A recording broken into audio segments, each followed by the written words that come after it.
harus daftar, kita mau belanja di mana, di supermarket terdekat, misalkan distrik A, distrik B, distrik C, itu dia harus membawa bukti barcode. Yang nanti ketika kita keluar, di situ ada polisi yang jaga, ada tentara yang jaga, dia akan lihat tuh, akan scan. Ketika tidak terdaftar, kita dideportasi. Wah, langsung deportasi. Langsung deportasi. Buset. Gitu. Iya kan? Itu pertama itu. Sehingga jangankan untuk aktivitas seperti itu, kita ke masjid, ke musola sudah dilarang itu selama 2 tahun. Tidak ada sholat Jumat, nggak ada sholat Jumat, nggak ada sholat subuh, nggak ada sholat zuhur, nggak ada sholat asar, maghrib, isya. Ini dunia macam apa? Sebaik-baik manusia itu adalah yang banyak dan paling baik kepada manusia lainnya. Terkadang standar-standar hidup yang demikian itu kan kita sendiri yang memprogram di dalam otak kita, gitu. Kita ini pengen seperti hamba yang dicintai sama Allah, atau sebagai hamba yang dicintai oleh diri dan prasangka kita terhadap diri kita sendiri, gitu. Jadi cita-cita, perlu ada cita-cita. Seorang generasi milenial, seorang generasi Z, seorang pemuda, kalau dia tidak memiliki cita-cita sama sekali, sudah. Dan cita-cita tidak boleh berhenti pada cita-cita kepuasan pribadi. Harus bisa membangun cita-cita yang bermanfaat bagi orang banyak. Proklamasi. Kami, bangsa Indonesia, dengan ini menyatakan kemerdekaan Indonesia. Jumpa lagi di Majelis Proklamasi. Hidup susah, jangan dibikin gampang. Teman-teman Majelis Proklamasi, kali ini kita sudah bersama Pak Ustadz. Tapi tadi Ustadz Zulfikar ya? Iya, sehat, betul. Alhamdulillah. Ya. Sehat. Saat ini kita namanya majelis ngaji. Sekarang umur sekitar 30 ya? Saya kelahiran 1988. 8, jadi tapi masih muda. 36. Jadi makan apa hari-hari itu? Saya hari-hari makan, tapi kalau yang favorit saya makan pagi itu telo atau ketela, rebus, kemudian singkong, pisang goreng, ngopi. Itu aja. Favorit kalau pagi. Jadi biasanya kalau sampai siang jam 10 saya baru makan berat. Beratnya bisa apa? dijamak itu. Boleh nasi rendang, nasi padang ya. Kemudian mie gitu. Bebas kalau siang. Saya tanya ini karena seumuran Ustaz. Ini udah keriput ini. Oh, iya. Kan urusannya banyak ya. Pernah jadi mantan sekretaris itu pulang itu pasti kena gula, mohon maaf. Iya. Mereka kena gula, mereka udah check up terus tuh. Jadi mungkin karena salah makan gitu. Makanya mereka lagi begitu kan. Mas Udiban seger banget. Itu kalau makanan fisik ya, kebutuhan kita untuk badan gitu. Tapi kalau makanan roh kita beda lagi. Jadi sebetulnya itu yang menjadi titik berat, orang bisa berusia panjang, kemudian orang bisa lebih segar, tenang, lalu dia juga bisa lebih kelihatan awet muda ya, karena ketenangan yang ada di pikiran. Jadi saya berusaha untuk menenangkan pikiran meskipun banyak sekali hal-hal yang perlu dipikirkan, kemudian perlu dikerjakan, dan problem-problem tentunya untuk mengurus beberapa hal itu juga banyak tantangan ya, persoalan. Ya kadang-kadang itu kalau memang sudah saatnya istirahat, sholat, istirahat, begitu bangun lagi sudah beraktivitas kembali. Gitu. Orang banyak sholat, Ustaz. Banyak. Ini satu tadi Bang, ketenangan. Iya. Ketenangan itu kalau kita di Islam kan Ustaz, Iya. sholat kan. Betul. Tapi Betul. apa tipsnya atau kasih sedikit mungkin salawat apa gitu dikit aja. Biar Jadi, teman-teman siapa Tipsnya tahu lah, tipsnya biar. Kalau menurut saya itu memang sholat itu waktu yang paling tepat kita mengistirahatkan badan dan pikirannya. Jadi gerakan kita pada saat sholat itu tidak lebih berat dengan gerakan pada saat kita bekerja, gitu. Tetapi impact yang akan kembali kepada diri kita itu justru akan lebih banyak. Itu sholat. Mungkin ada orang sholat tetapi dalam sholatnya itu tidak khusyuk itu, sehingga dia lebih terforsir di dalam full 24 jam dalam kehidupannya itu ya di aktivitas badan, aktivitas kebutuhan-kebutuhan, bekerja, kemudian memikirkan problematika kehidupan dan lain sebagainya. Sebetulnya ketika sholat itu tepat waktu yang tepat untuk kembali kepada Tuhan dan memasrahkan apa yang kita miliki kepada Tuhan. Jadi kalau saya melihat bahwa ada akar kata dari sholat itu kan terdiri dari 4 huruf, shod, lam, alif, dan ta ya. Jadi sholatun artinya dari sholat ini kita bisa terhubung kepada Allah ya, dan memang manusia itu diperintahkan untuk selalu menjaga hubungannya dengan Allah, selalu menjaga hubungannya dengan manusia. Bahasa Arabnya hubungan itu adalah silatun, ya kan, silatun. Nah, kalau menjaga hubungan dengan Allah ya kita dengan sholat. Menjaga hubungan dengan Rasulullah ya kita dengan sholawat. Hurufnya shod dan lam tidak pernah tertinggal. Maka memang ketenangan kita mengejarnya dengan 2 hal itu. Satu sholat, yang kedua sholawat. Itu. Nah, dalam kitab Arba'in An-Nawawi pasal juz 1 hadis pertama, seorang ulama mengatakan bahwa ada ciri-ciri orang itu sholatnya diterima. Itu ada 4. Pertama syuhudul akal, kedua hudurul qalb, kemudian ketiga hudu'ul abdan, dan yang keempat khusyu'ul jawari. Pertama ini syuhudul akal. Pada saat kita sholat atau pada saat kita berdiri, badan kita berdiri di tempat sholat, akal kita itu sudah bersaksi atau belum bahwa satu-satunya pekerjaan yang paling penting pada momentum tersebut itu adalah sholat, bukan yang lain. Bukan tanda tangan bagi seorang pejabat, bukan belajar bagi seorang mahasiswa, bukan melayani pembeli bagi seorang pedagang. Itu syuhudul akal, kesaksian betul-betul bahwa pekerjaan yang paling tepat itu adalah saat itu, sholat. Dan yang kedua, ya kan, kita pun juga harus meyakini bahwa siapa yang akan kita hadapi ini adalah lebih besar dan agung daripada apa-apa yang kita lihat di depan mata, bahkan apa yang tidak terlihat oleh mata kita. Itu kesaksian akal terhadap siapa yang kita hadapi, yang akan kita datang kepadanya, dan yang kedua kesaksian akal terhadap bobot daripada pekerjaan atau aktivitas yang akan kita lakukan. Satu. Yang kedua hudurul qalb. Hudurul qalb itu kehadiran batin, kehadiran hati. Jadi tidak boleh ketika orang sudah Allahu Akbar begitu ya, tapi hatinya ini masih berpikir nomor rekening, itu udah nggak boleh itu.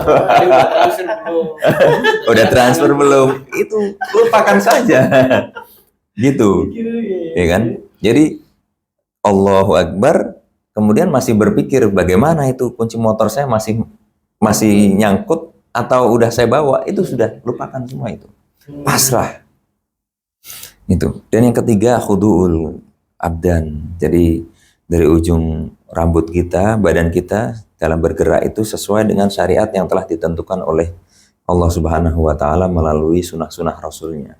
Jadi ketika kita disuruh takbiratul ihram, kemudian kita disuruh ruku, iktidal, sujud, itu kita lakukan secara presisi. Tidak boleh pada saat waktunya sujud kita justru balik, ya, sujud dulu baru ruku gitu, atau ruku dulu, ya kan, baru rukuk dulu langsung salam. Nah, itu tidak boleh. Itu khudu'ul abdan. Yang terakhir khusyu'ul jawarih, itu adalah kekhusyuan. Kita menjadi pribadi yang betul-betul merasakan kehadiran Tuhan. Dari ujung rambut sampai ujung kaki, itu merasa Tuhan sedang berada di hadapan kita. Itu namanya khusyuk.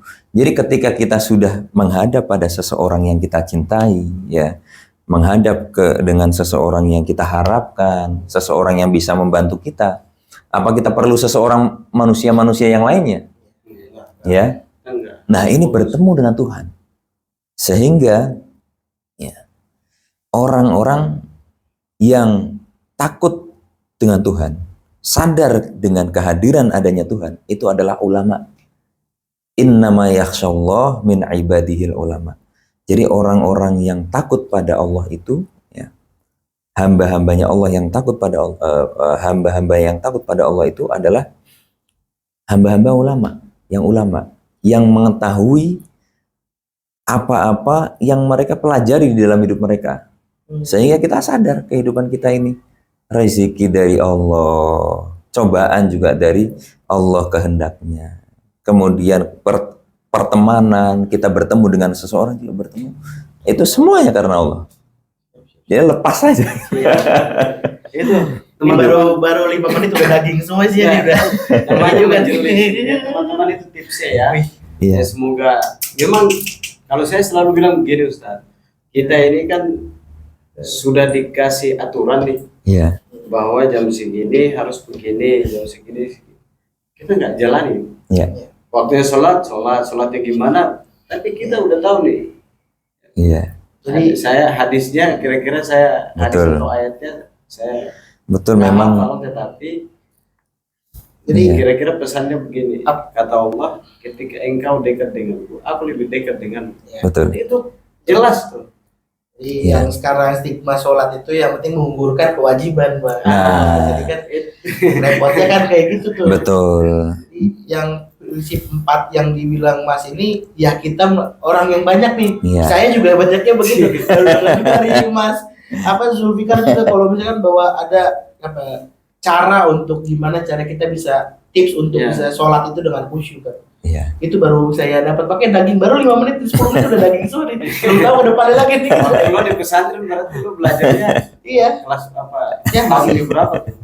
kita masih dianggap TK lah kalau karena kita kan masih dibuat wajib lah, Iya. kewajiban kita untuk sholat stop sampai situ. Iya. Kita belum tahu bahwa ada cara untuk Iya. dia mengkhusyukkan diri kan.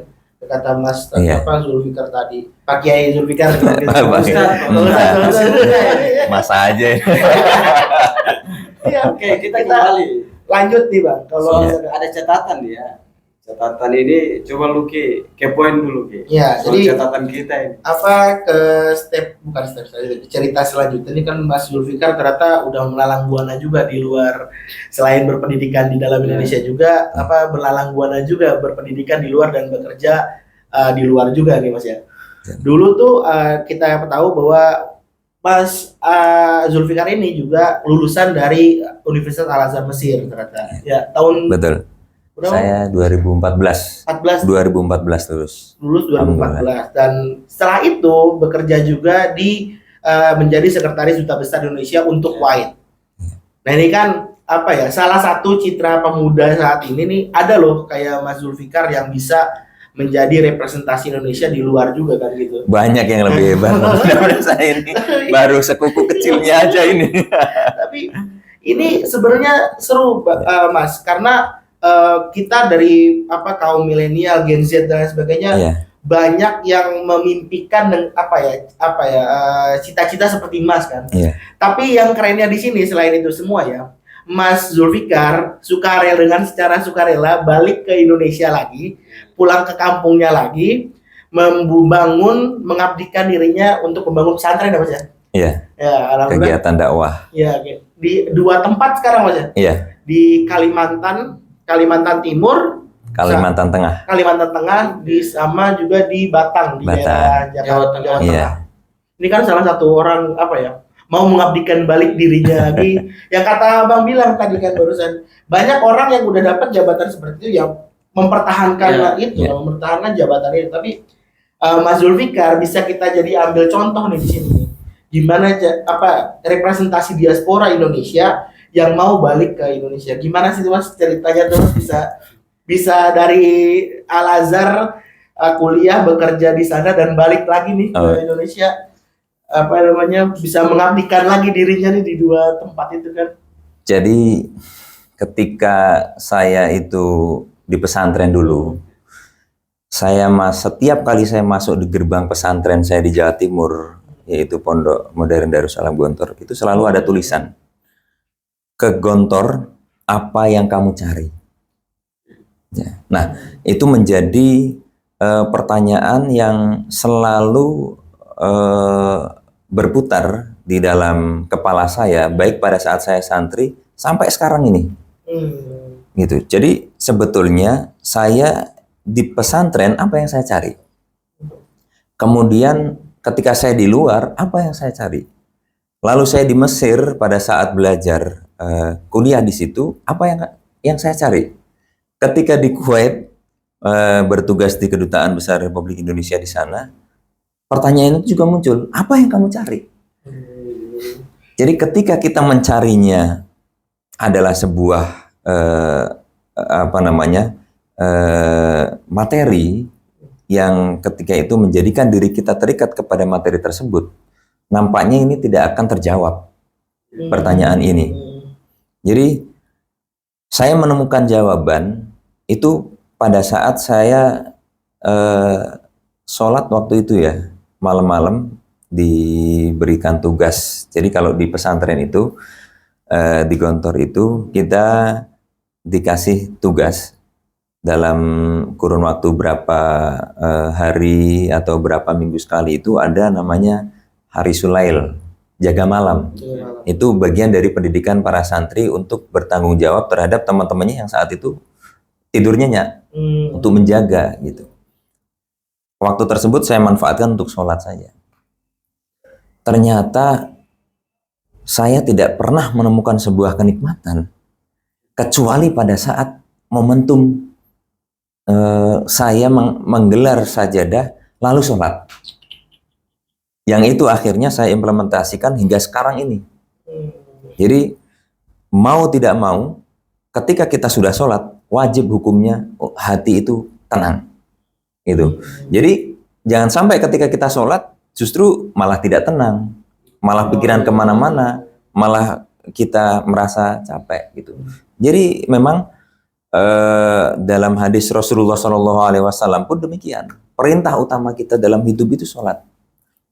Nah, jadi gini, ada ayat di dalam Al-Quran itu ya.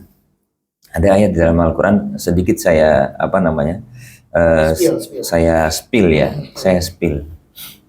Itu Allah Subhanahu wa taala tuh berfirman, "Wa idza sa'alaka 'ibadi anni fa inni qarib." Kalau ada seorang hamba datang kemudian bertanya tentang aku, wahai Muhammad, jawablah bahwa aku ini dekat. Ya kan? Ujibu da'watad da'i idza da'ani. Aku menjawab semua ya, hamba-hambaku yang dekat tersebut. Ya, ujibu da'watad da'i. Aku menjawab doa-doa orang-orang yang berdoa kepadaku idza da'ani. Falyastajibuli wal yu'minu bi. Maka mereka ini diharapkan untuk melakukan perintah-perintah yang sudah aku minta dan untuk yakin beriman dengan saya. Artinya ada beberapa poin besar di dalam ayat ini, ya kan? Apabila seorang hamba datang kepadamu wahai Muhammad, maka bilang, jawablah bahwa aku ini dekat sesungguhnya. Ada nggak ada di antara kita ini yang bisa melihat Allah? Nggak bisa kita lihat. Kenapa kita nggak bisa lihat Allah? Saking dekatnya Allah dengan kita. Apa kata Allah? Inni aqrabu ilayya min hablil warid. Aku itu lebih dekat kepada hamba-hambaku, lebih dekat daripada urat leher. Saya kasih mau jalan-jalan kemana saya biayai. Asal bisa dengan mata dia ngelihat leher dirinya sendiri. Bisa nggak? Apalagi kalau gemuk ya nggak bisa. Di video juga kelihatan Ya. Susah juga gitu. Ya kan? Begini nggak bisa. Saking dekatnya dia. Gitu. Nah, maka nggak bisa nih saya cari apa gitu. Saya cari apa? Itulah yang menjadikan saya itu Iya, saya mengakui bahwa bekerja di luar negeri itu nikmat, enak gitu ya. Belajar di Al-Azhar itu juga enak. Tapi yang kita cari dalam hidup ini ternyata hal yang lain gitu. Explore yang nanti hal tersebut bisa mendatangkan ketenangan batin, kepuasan dari Allah gitu. Nah, kembali lagi pada ayat tersebut. Banyak sekarang teman-teman yang mohon maaf frustasi ya, Betul. ketika mereka dari pagi sampai sore atau sampai malam bekerja tidak mendapatkan suatu hasil. Iya. Iya. Berdoa tidak ujung-ujung mendapatkan jawaban. Kenapa? Karena ayat yang tadi saya sampaikan itu belum sampai kepada mereka, Enak aja, Bang. belum mengena. Ada hal besar yang tadi ingin saya kupas. Pertama, apabila datang kepadamu wahai Muhammad, hambaku, ya, hambaku, berarti di situ ada konteks seorang hamba, ya kan? Kedua, dan dia bertanya, ya, maka jawablah, aku ini dekat. Di situ ada konteks seorang hamba yang mencari Tuhan, ya kan? Kemudian konteks yang lain lagi, kedekatan seorang hamba yang telah mencari Tuhan tersebut menjadi seorang hamba yang dekat dengan Tuhan. Sehingga, ya kan, uji da'wat da'i, aku akan menjawab doa-doa orang yang menaikkan tangannya, memohon bermunajat kepadaku. Kenapa sekarang doa kita jarang untuk dikabulkan? Kembali lagi, kita mundur, hitungan mundur nih, balik mundur. Pertanyaannya, kita deket nggak sama Tuhan? Satu. Kedua, kita ini sudah pernah mencari Tuhan belum? Gitu. Pencarian Tuhan bagi kita seorang Muslim itu di sholat. Gitu. Sudah berusaha untuk mencari ketenangan dengan itu. Ketiga, ya, kenapa kita ini belum dekat sama Tuhan? Kenapa kita ini belum atau enggan mencari Tuhan? Ya kan? Artinya apa yang terakhir ini, apakah kita sudah mengimplementasikan diri kita sebagai manusia ini adalah sebagai hambanya Tuhan? Hamba itu bagaimana? Seorang hamba itu seperti budak. Suruh ke kanan, kiri, suruh bawa air, suruh turunin, suruh nyebur sumur, nyebur. Itu seorang hamba. Jangan-jangan kita ini di dalam kepala masih merasa bahwa aku masih bisa survive dalam kehidupan ini. Kenapa? Karena saya punya gaji. Gitu. Oke. Saya masih bisa. Kenapa? Karena saya punya tenaga. Saya masih bisa karena saya pintar. Saya pasti bisa sukses karena saya begini. Ini sudah orientasi dalam hal dirinya sebagai seorang hamba itu menjadi kurang, menurut saya seperti itu. Ya. Jadi kita harus kembali lagi, restart lagi nih. Ya, bagi teman-teman Gen Z, milenial itu coba kita muhasabah diri. Kemudian kita mempertanyakan diri kita, sebetulnya kita ini sudah menjadi seorang hamba belum? Nah, ketika kita sudah yakin tugas-tugas hamba, apa-apa yang disuruh oleh Tuhan itu seperti apa, maka kita lakukan, asal itu baik. Nah, jadi ketika kita cari sesuatu, dulu saya memang memiliki pemikiran bahwa khairun nas, ya, ini pun prinsip saya, bukan pemikiran. Prinsip yang saya ambil dari hadis Rasulullah SAW. Khairun nas anfa'uhum linnas. Sebaik-baik manusia itu adalah yang banyak dan paling baik kepada manusia lainnya. Bermanfaat. Iya, bermanfaat. Jadi saya waktu di Kuwait itu, kami punya 2 hari libur, hari Jumat dan hari Sabtu. Iya. Hari Jumat dan hari Sabtu ini kita terserah, boleh main dengan keluarga, dengan anak, dengan istri, dan lain sebagainya, jalan-jalan. Tetapi setiap 2 hari kosong ini saya manfaatkan untuk mengundang para teman-teman yang bekerja di sana, anak-anak kecil, putra-putri mereka, kemudian ada juga orang-orang pribumi yang di sana, itu untuk mengadakan majelis pengajian. Kemudian mengadakan majelis tahsin Quran, bacaan Quran ini sudah benar apa belum, kemudian nanti 1 ayat kita bahas dan lain sebagainya. Itu kita bentuk. Selama 4 tahun saya lakukan seperti itu. 4 tahun. Jadi hampir nggak ada waktu libur. Gitu. Jadi full mulai. Full. Nanti kalau ada waktu libur, kadang-kala dipanggil ke ke teman-teman diaspora untuk mengisi kajian dan kita membina kajian-kajian rutin di situ. Lalu pada saat 2019 COVID, ini saya merasa bahwa hidup ini menjadi hampa. Karena di negara Kuwait itu selama COVID itu tidak boleh orang keluar rumah, mengadakan perkumpulan, aktivitas sosial, kemudian kita juga hampir ketika kita belanja pun itu ada jadwalnya dan ada barcode-nya.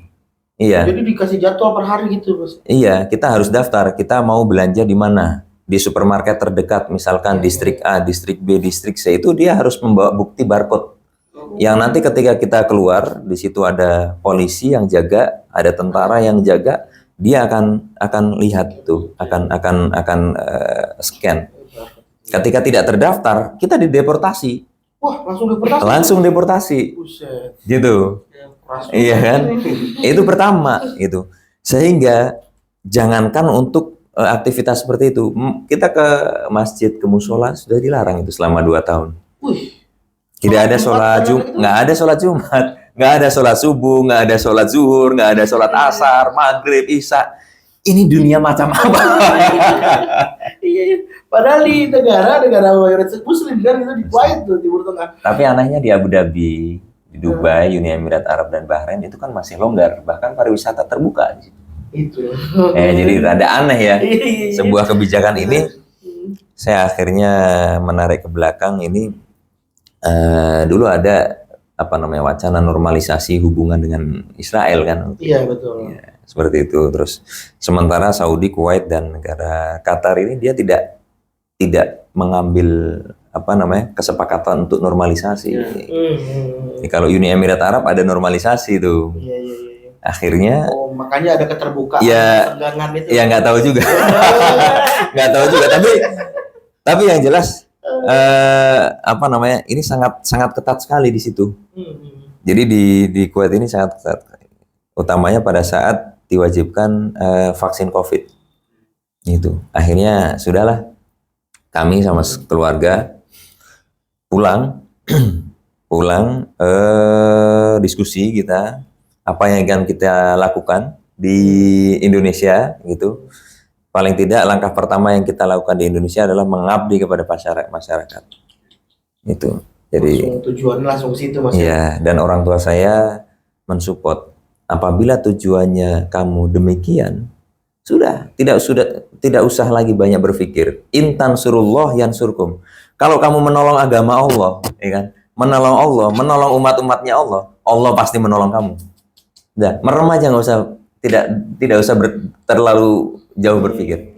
Sudah akhirnya kita, ya memang secara standar kehidupan ya, kita ini kan terkonstruksi di dalam pikiran bahwa orang hidup harus memiliki pekerjaan. Iya. Ya, orang yang sudah sudah berumah tangga, mestinya rumah tangga itu harus kuat, erat persatuannya dan lain sebagainya. Kemudian kalau sudah bekerja, hasilnya juga harus banyak. Betul. Lalu kalau kita bekerja pun harus ada hasil dan lain sebagainya. Nah, terkadang standar-standar hidup yang demikian itu kan kita sendiri yang memprogram di dalam otak kita, gitu. Kita ini pengen seperti hamba yang dicintai sama Allah atau sebagai hamba yang dicintai oleh diri dan prasangka kita terhadap diri kita sendiri, gitu. Kita melihat hamba-hamba yang dicintai sama Allah, Nabi Muhammad, enak nggak hidupnya? Nabi Ibrahim, LDR melulu, ya kan? Begitu Nabi Ibrahim punya anak lagi lucu-lucunya Ismail, itu sekarang Ismail akhirnya diantarkan di suatu tempat yang tandus, nggak ada air, ditinggal begitu aja. Kata Siti Hajar, apakah ini perintah dari Tuhanmu, wahai Ibrahim? Iya, perintah dari Tuhanku. Ya sudahlah, kalau begitu silahkan engkau kembali lagi ke negeri Syam. Bayangkan, tanpa ada email, tanpa ada WA, tanpa bisa video call. Nah, ini yang sekarang ini saya lakukan di Kalimantan. Jadi kami sering LDR dengan istri, ya. Istri di Kalimantan, saya di Jakarta. Kadang saya ke Pekalongan, istri ke Jakarta.